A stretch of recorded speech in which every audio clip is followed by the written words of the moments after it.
In this video, we will explore the 4 types of measurement scales used in statistics and data analysis: nominal, ordinal, interval, and ratio. Understanding these scales is essential for choosing the right statistical methods. First, we have the nominal scale. This scale is used for categorical variables where observations falls into predefined categories. These categories need to be clearly defined and have no logical order. Examples include type of businesses, such as manufacturing or retail, marital status, type of medication, for example, painkillers, paracetamol, ibuprofen, or naproxen, colors like red, green, blue, city of someone's birth, like Manchester, London, Birmingham, or mother tongue. Next is the ordinal scale. Like the nominal scale, it can deal with categories, but here the categories have the meaningful order. Examples of ordinal categorical variables include bird sizes, small, medium, large. In this case, we do not have exact size, we just know to which category it belongs to.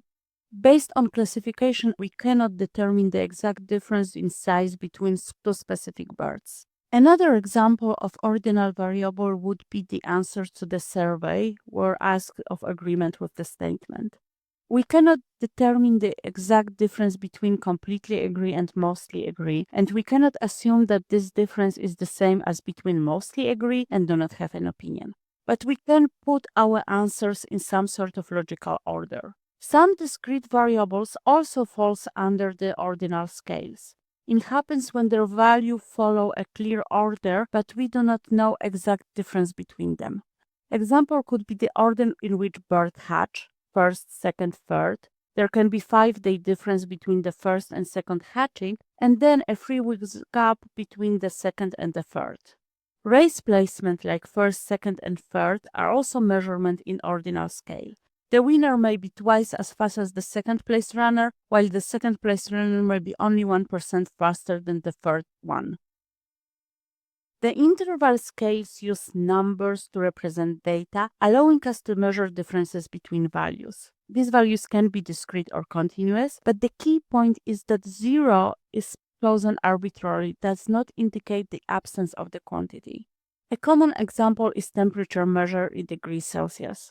0 degree does not mean that there is no temperature. It's just a point at the scale. 30 degrees is not as twice as warm as 15 degrees. However, the difference between -10 and 0 is the same as the difference between 20 and 30. And it is twice as large as the difference between 20 and 25. Finally, we have the ratio scale.